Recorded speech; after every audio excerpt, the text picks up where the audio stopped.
Justin, what's your initial reaction to the draw this morning? Yeah, look, overall we're really happy.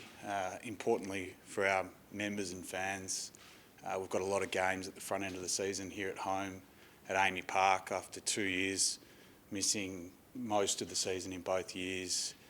To have 5 of the first 7 home games here at Amy Park is a great opportunity for our members and fans to return to the venue and see the team for the first time. And I think our last home game was in May this year, so to have fans back at Amy Park and have a really strong front end of the fixture is really pleasing from a Melbourne Storm perspective. And the other big part about the fixture, which we're really pleased about, is a number of family-friendly time slots. We requested to the NRL that we have a much more family-friendly fixture with more day games so that we could have more young kids and families attend our games, and we've been able to achieve that this year. So overall, we're really happy with the draw and really looking forward to the season. What was your number one request? Did you want to play your first game at home, which I don't think you've been able to in round one, but you got obviously Anzac Day, but what was your main thing that you guys requested or wanted?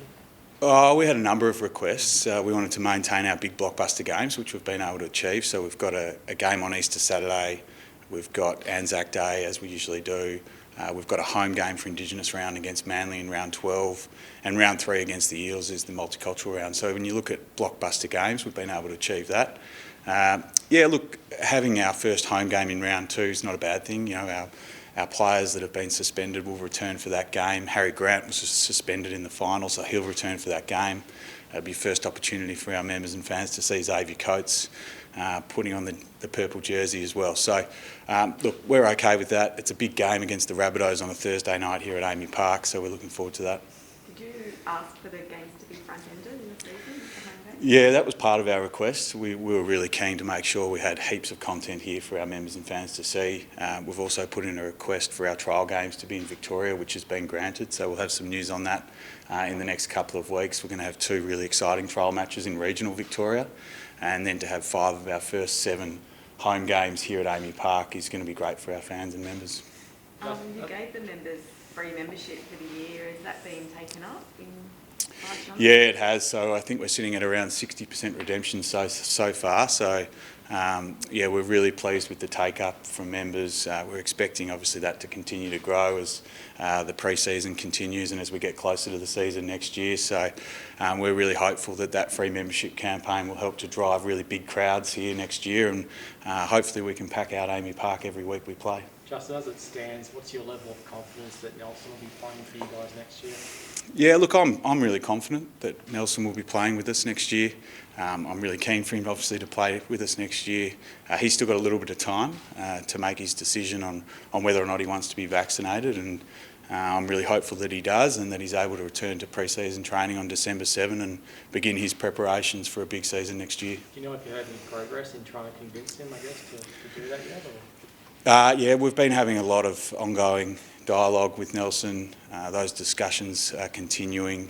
He has this week to make that decision, and then it starts to obviously impact his pre-season and his training.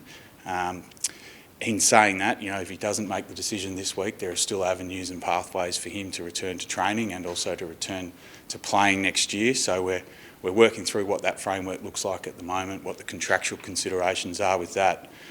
It's obviously a really complicated issue and something that's important that we get right, something that we work with the RLPA and the NRL on to ensure that the club's protected, as well as obviously making sure that we're supporting Nelson as well.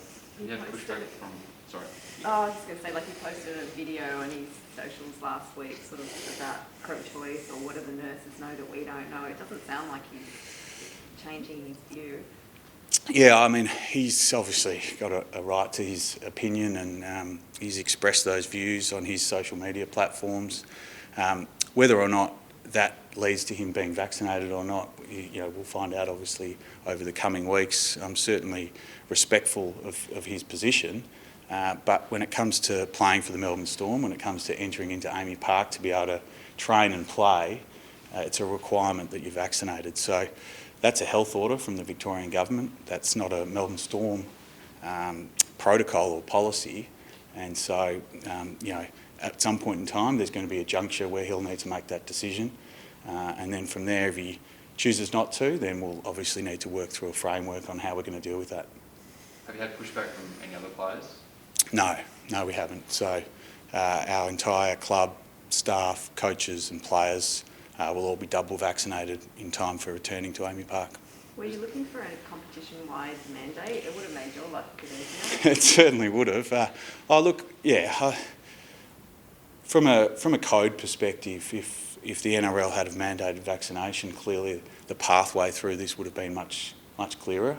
In the end, they didn't decide to do that. So each individual club is required to work through their own circumstances, and each club has very different individual circumstances that they need to consider. You know, when it comes to health orders within various states, venue considerations. You know, a number of clubs have leagues, clubs, and other businesses associated with their football clubs. So, you know, we have a duty of care as well to the people that work within our organisation. So there's a lot of considerations that need to go into this. It is complex, and we're working through those at the moment. So it's not like, say, a player from Canterbury, for instance, that the same sort of, if you end up going down a path of salary, they hit to their salary or whatever, it's not going to be one size fits all. Is that the case because you know, where they can go to and where they can play and the rest of it? Yeah, exactly. I mean, we're looking for a universal outcome, but it's going to be challenging based on the different states and different clubs having different protocols. And as much as we'd like to have an equal playing field when it comes to that, I don't think we're going to be able to achieve that, certainly not in the short term. Whether or not in the long term we are, hopefully, but at this stage it looks unlikely. So there'll be some venues in some states that will allow unvaccinated players, and there'll be some that won't. And at this stage there's still a lot of unknowns as well. We have no idea what the Queensland health orders are going to be when they do eventually open up, and there's every chance that venues in Queensland will require vaccination as well. So that's going to have a significant impact on those players that choose not to be vaccinated. Are you aware of other clubs circling? Obviously he's such a, you know, he's a real asset for the club. So. No, I'm not aware of any clubs circling. You know, he remains a contracted player to the Melbourne Storm, and you know, we're excited about what he can deliver on the field next year. Justin, how's Cameron Munster doing? He's really well. Yeah, he's back in Melbourne. He returned with his partner Bianca on Sunday, I think.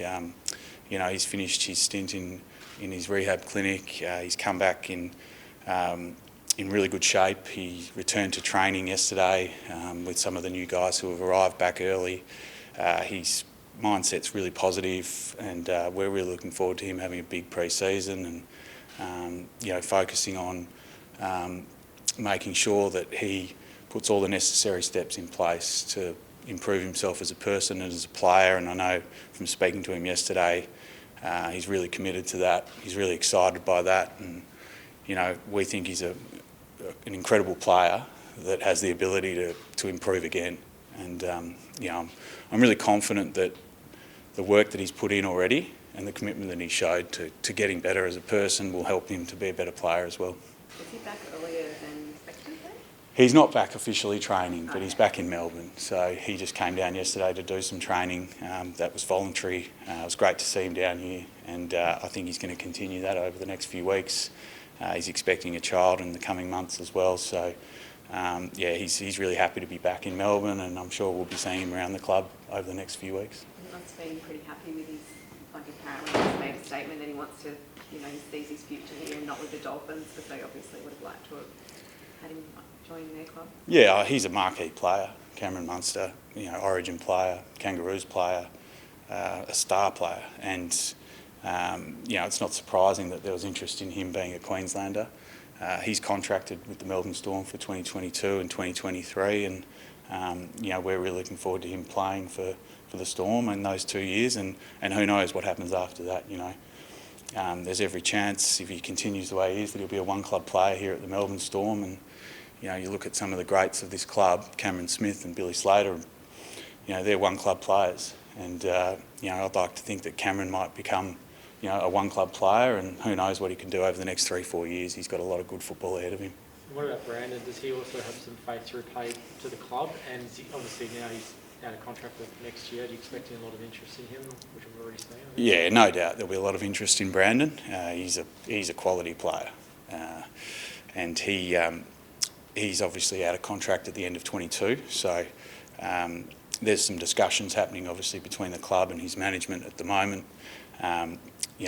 We'd love to see him continue on at the Melbourne Storm. We're really confident that he will. This club's given him a lot. It's given him a great opportunity, and the culture and the system here is really been great for him as a person. I know he loves it in Melbourne as well. I know he loves the lifestyle, and I think that over the next few weeks we'll start to ramp up those discussions. And I'd like to think that Brandon will remain a Melbourne Storm player for a long time to come. Cool. Thanks. Thank you.